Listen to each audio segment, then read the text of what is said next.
So we want to thank you for joining us today. I know Sunday is a bit tricky because you have so many obligations and so many things to do. But I think there's always a reason why such programs are organized, and there's a reason why we should come together. I'm not sure whether you know, but 15 September today is actually Dwadashi. Yesterday was Ekadashi. And today is a very auspicious day because it is the appearance of one of Lord Vishnu's very powerful and very famous incarnations. You must have heard of the dwarf incarnation of the Lord known as Vaman-dev. So today is Vaman Dwadashi. Today is the day when Vaman-dev appeared in the very famous pastime between him and Bali Maharaj, if you recall. In Srimad Bhagavatam, which is a very important scripture for us, known as the Bhagavata Puran, it is very nicely stated that Vaman-dev was actually a very powerful incarnation of the Lord. I think I'll be competing with the kids. It's going to be challenging. Unless there's a door there and you can close it, that would be helpful.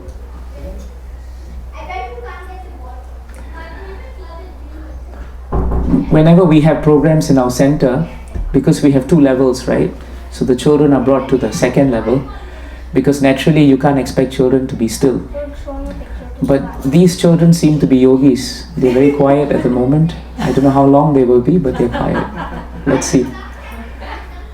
So Vaman-dev appeared. The Lord appeared as a dwarf for a reason. At that time, the Devatas, whom you know as Indra, Ganesh, Shiva, Brahma, they're all Devatas. The Devatas were in difficulty because the Asuras had become very powerful. And the king of the Asuras was Bali. Now Bali was actually the grandson of a very great devotee of the Lord. And he was Prahlad. You all must have heard of Prahlad Maharaj, right? Prahlad Maharaj was saved from his father Hiranyakashipu when the Lord came in the form of Nrsimhadev. And now his grandson, Bali, became the powerful demon king. It is stated in Bhagavatam, when he became very powerful, he became powerful because he was very obedient to his spiritual master. And Vaman-dev's spiritual master is known as Sukracharya. Sukracharya.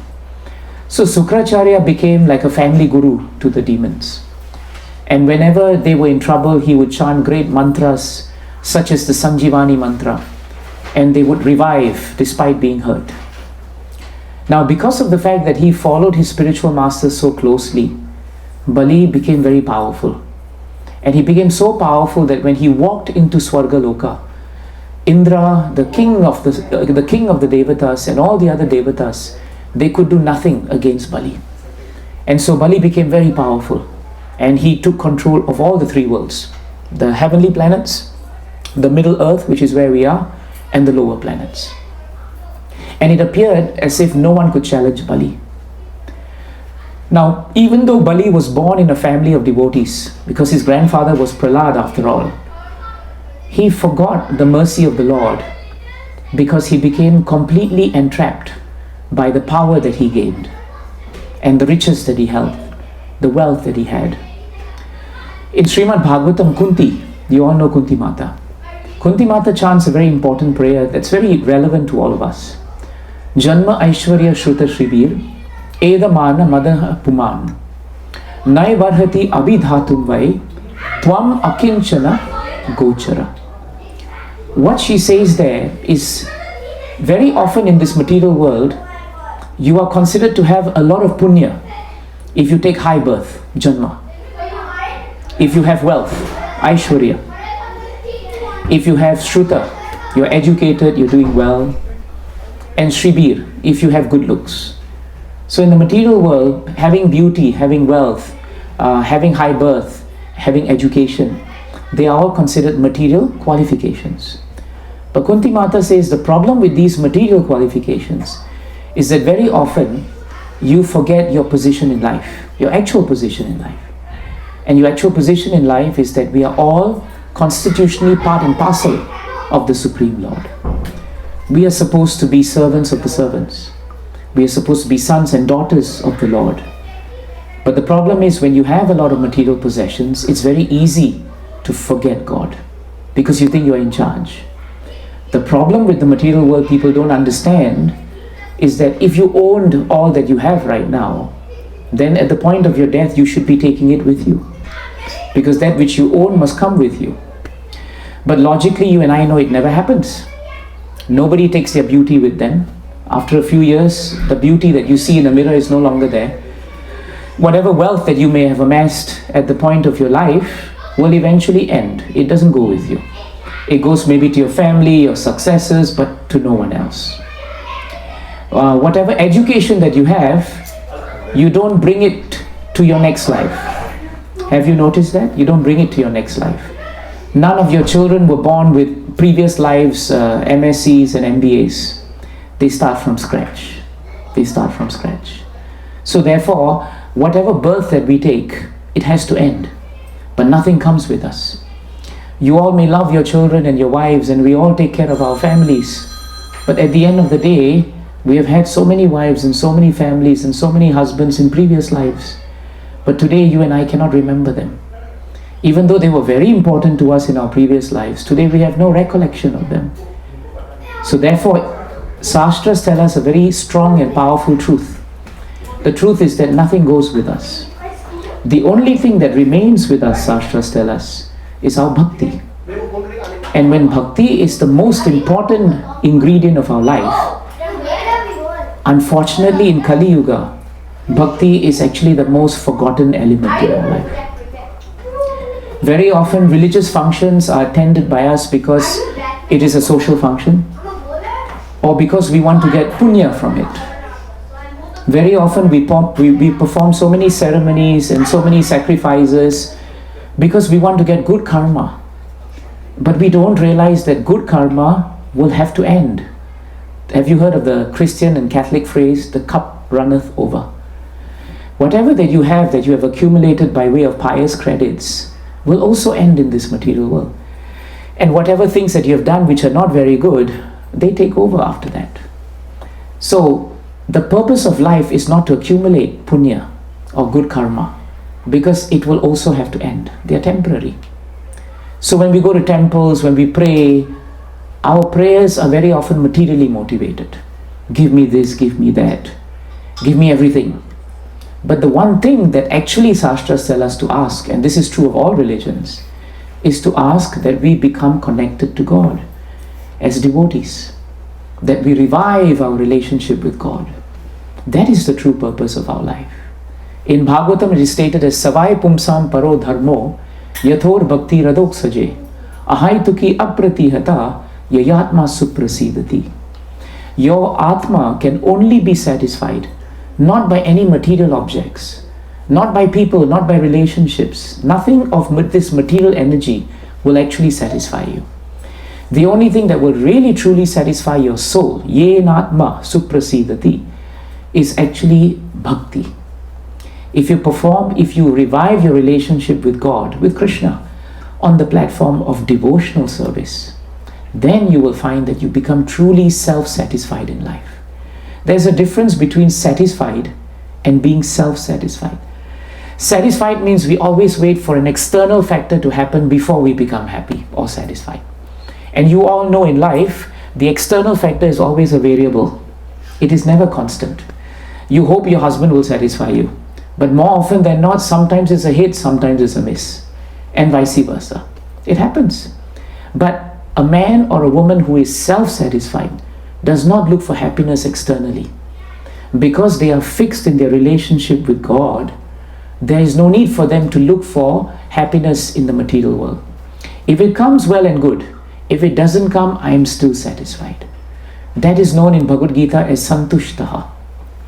So that state of being is what we should be attaining for.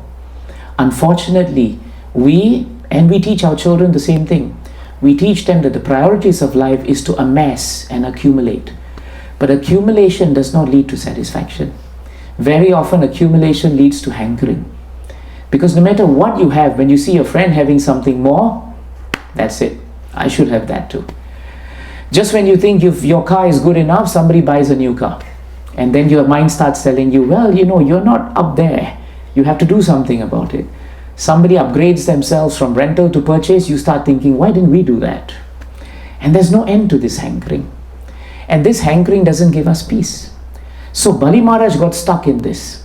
Because he became Lord of the three worlds, he thought he was satisfied, but actually he was always hankering. And so the Devatas prayed to Lord Vishnu. And they said, Lord Vishnu, please save us because we have been driven from heaven. And the Lord appeared as Vaman-dev. He came as a small dwarf-like boy, coming like a Brahmana. And he walked into the arena of where Bali Maharaj was performing a very powerful sacrifice. Now these yajnas are meant actually for the satisfaction of Krishna. The word yajna means Vishnu. Any yajna you do anywhere in the world, the starting point is always to offer oblations to Yajnapati. Yajnapati is another name for Vishnu. So therefore, whatever that we do as a sacrifice is meant for the satisfaction of Vishnu. It is not meant for our satisfaction. When he is satisfied, we are automatically satisfied. It is a byproduct. But if we try to attempt our satisfaction without satisfying him, it transforms into hankering. And it brings the requisite anxiety. You see the difference? So Bali Maharaj was performing a sacrifice, but he did not know the purpose of the sacrifice. Just like when we come for a house program like this, we should know what is the purpose of the house program. The purpose of the house program is to revive our understanding of who we are in relationship to who the Creator is. That's why it should never be a ritual. That's why it's not meant to be a ritual. You see, there are always ritualistic elements to it, but that's not the key. The key is to hear about Krishna. We chanted Krishna's name, so we heard his name.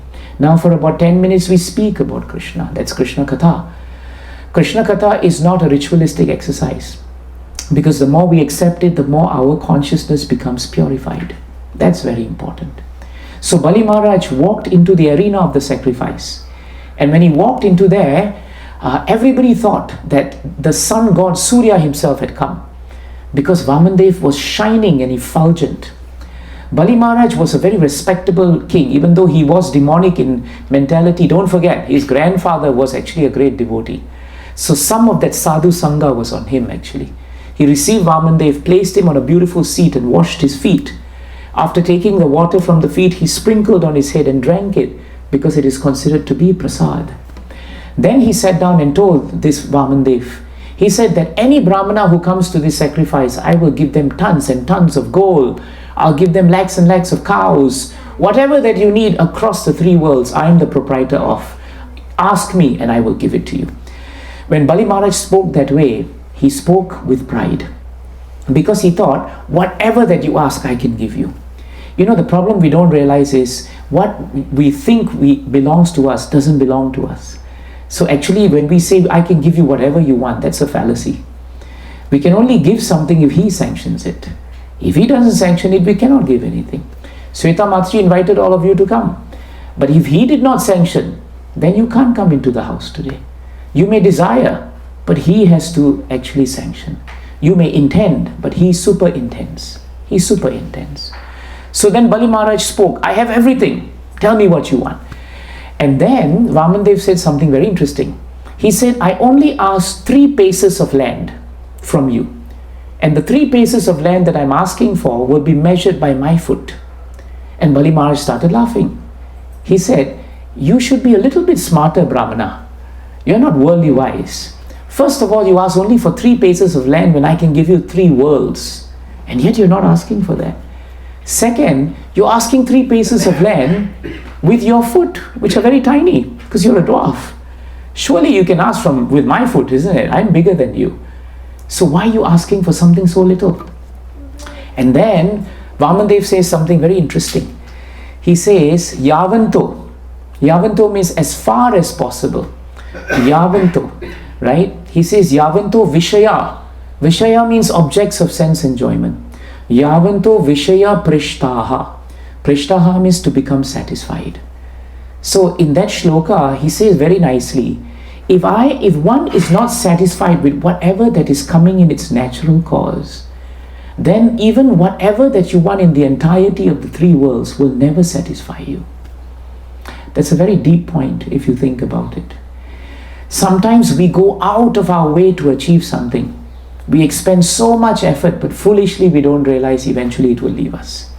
If that energy was put into our relationship with Krishna, how much more we will gain. Because bhakti for Krishna never will end. You can carry it from life after life after life, but not anything material. So what Vaman-dev was saying is, King, if I'm not satisfied with what little I'm asking for, I will never be satisfied with whatever else that you give me also. I should learn to be self-satisfied. And then he says something very important. A man who cannot control his senses. Vishaya, right? Vishaya means objects of sense enjoyment. Prishtaha means to be satisfied. Then after that he says something very interesting. He says, Trilokyam ajitendriyam. Ajita indriya. Ajita indriya means one who cannot control his senses. For one who cannot control his own senses, even if you give him the 3 worlds, he will still not be happy with it. He will not be happy with it. Because his mind in the first place is not controlled. You see the point? So if we cannot control our senses, then no matter what is given to us, we will never be happy.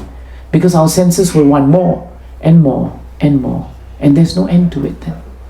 So Vaman-dev then told him that I am very satisfied with what you're going to give me. That's all. And so Bali Maharaj said, so be it. You have asked for 3 paces of land, I will give it to you. So he washed his hand, he performed achaman, and he was about to actually give it as a benediction to Vaman-dev when Sukracharya told him, stop Bali, something is not right. This gentleman Brahmana who comes doesn't appear to be an ordinary Brahmana. He's telling you something, but he's something else. From my understanding, he is none other than your sworn enemy Vishnu. He will take away everything that you want and that you have worked for, and he will give it to your enemies, the Devatas. Don't accede to his request. But Bali is a man of his words, and he says it doesn't matter whether he is Vishnu or he has come in disguise. I have given my word, and I come from a very wonderful and noble family. My grandfather was Prahlad, and I will not bring down the family prestige. So Bali had good qualities, but because he was in the company of very greedy persons himself, that company never helped him. That's why we say sadhu sangha is so important. If you are in the company of saintly persons, whether you are saintly or not, you will eventually become saintly.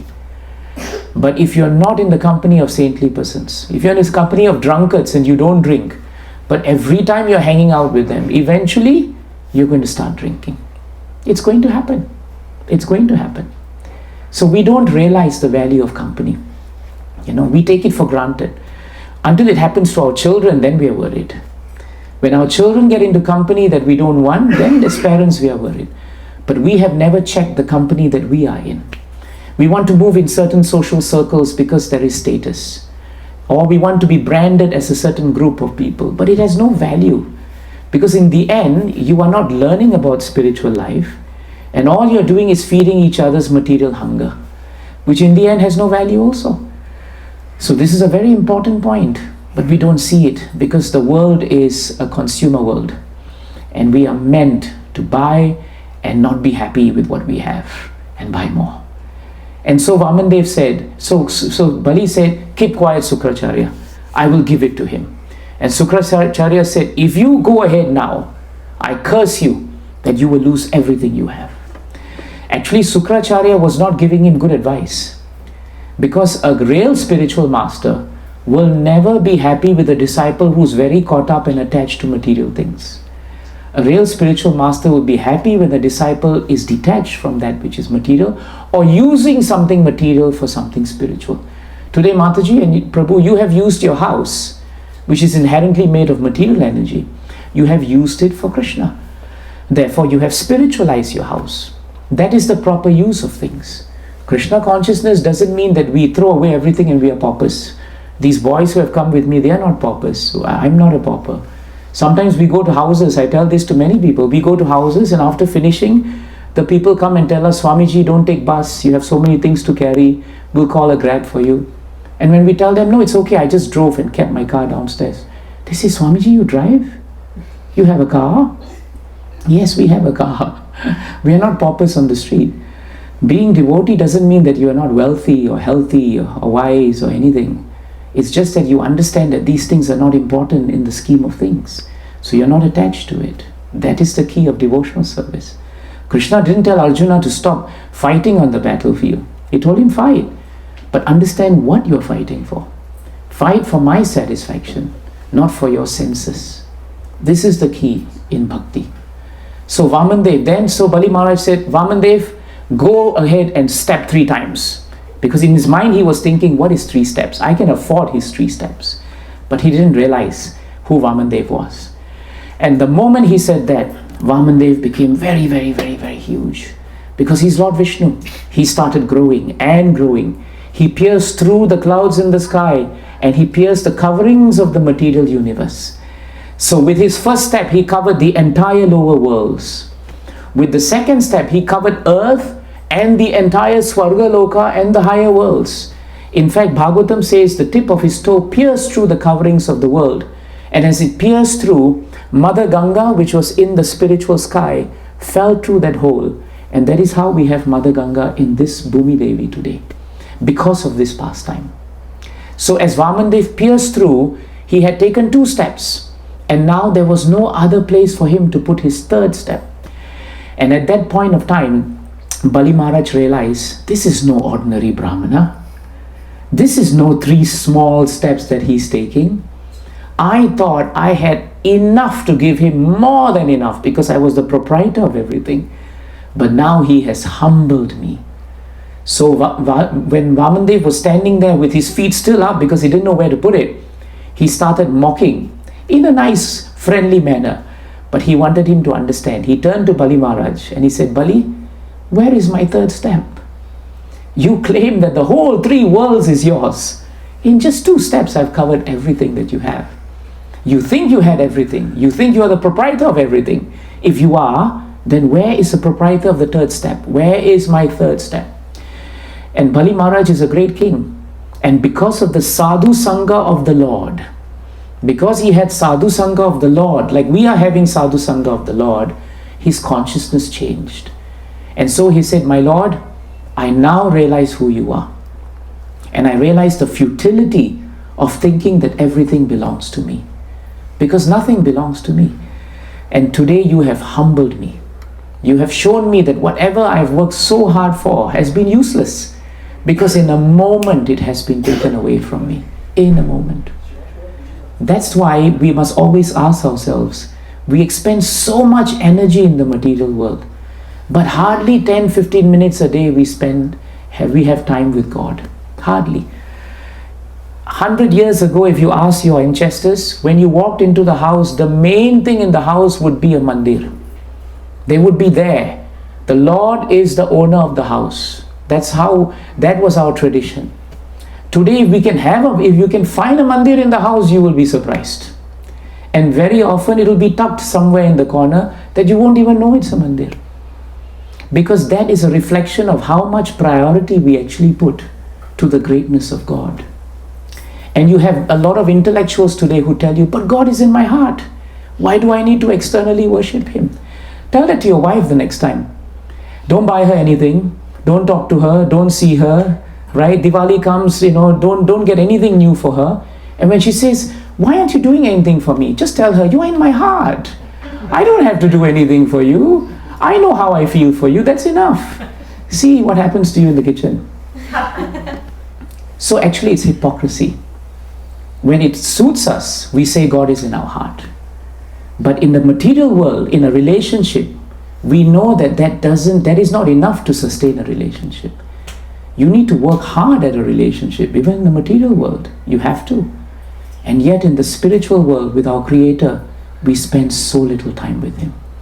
We don't even plan our life in such a way that He is in the center. He is an afterthought. Maybe in the beginning, very quickly we finish and we go. Or in the evening, we just do something and we go. Someday auspicious, we pray for good karma. And that's it.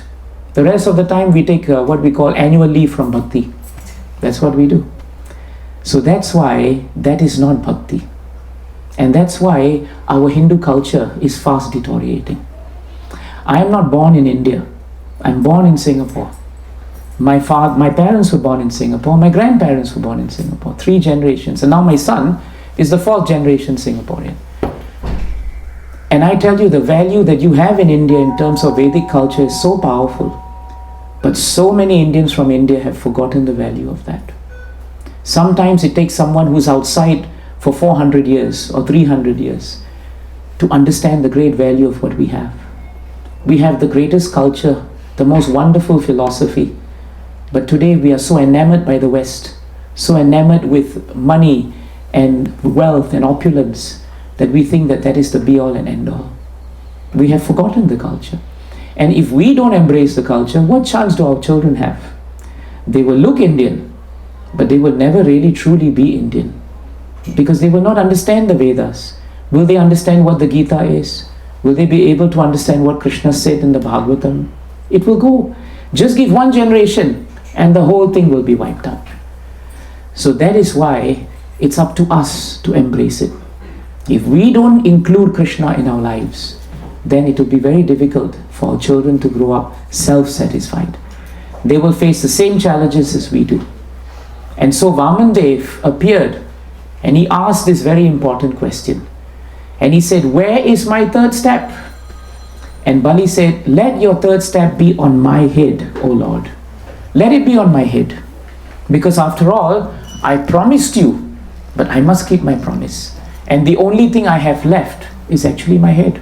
I have nothing else." And so Bali put down his head. And at that point of time, it appeared as if Vaman-dev would step on him. But Brahmaji came, Prahlad Maharaj came, and all the great personalities came, and they begged for Bali's life. And Vaman-dev then decided, let me spare Bali. And now Vaman-dev tells Bali something very interesting. He tells him that even though you have lost everything, but your devotion for me, despite losing everything, remains steadfast. Even though Sukracharya warned you who I was, you still went ahead. That is your bhakti. And because of your bhakti, I will now send you to Sutala, which is a planet in the lower planetary system. But I will equip that planet Sutala with so much opulence that it will be as good as Swargaloka. You will rule there for thousands and thousands of years, but you will always remain fixed in my consciousness. And I will personally be there in this form of Vaman-dev. And when I'm there, I will protect you. I will protect your consciousness, and I will protect all that you have. So Bali Maharaj then thought to himself, before the pastime ends, I thought I lost everything. But because I surrendered to Krishna, whatever that I appeared to lose, I did not lose actually. Ananyas chintayantamam ye janaha paripasate tesham nitya abhiyuktanam yogakshemam vahamyaham. This is a verse from the Gita. And Krishna says, to those who are exclusively devoted to me, I preserve what they have and I give them what they lack. If you're in the business world and you've read guarantees, I draft a lot of guarantees. I'm in the business of dealing with the corporate world, and I do a lot of work, and I've never seen a guarantee like that in my life. A guarantee that tells you whatever that you have, you will keep, but whatever that you don't have, I will give. This is Krishna's guarantee. But the qualification for that is to become a devotee. That is the key. Become a devotee. And so Vaman-dev came in this pastime to teach us 2 things. 1, nothing belongs to us. Therefore, don't act like we are owners. Always remember that we are caretakers. You've all been traveling in India, and you know how the trains are when you move from platform to platform. If you have to transfer a train, right? You stop in the platform, you wait maybe for 1 hour, 2 hours. At that time when you're on the platform, someone else is also on the platform. And then you two start talking, and you seem like you're good friends. But when the train comes, you both will get off the platform and you will get into your trains and you move. This is how life is here. We must develop the platform consciousness. We are not here forever, and nothing you have will be with you forever. So use it in the service of the Lord. Otherwise, as we say, use it or you lose it. In any event, you will lose it. So why not use it for Krishna? And the other point that is very important from Vaman-dev's pastime is this: be satisfied with what comes. Because even if you run for something and you are able to achieve it, the length and time that you need to do that is often in excess of the time that you will spend in understanding your relationship with Krishna. That is very important. In Bhagavatam it is stated, no matter how much money you have, you own your plate, your thali is only going to be one size. No matter how much money you have, your bed size is not going to be very big. How much can we eat? How much can we sleep? How much can we use? That is the yardstick we must follow. So this is a very important point from Bhagavatam. And remember one thing, even if we think that we have everything, nothing actually belongs to us. Jai Grantaraj Srimad Bhagavatam ki. Jai. Jai Shri Vaman-dev ki. Jai. So it's nice you chose today, Mataji, because it's a very important day.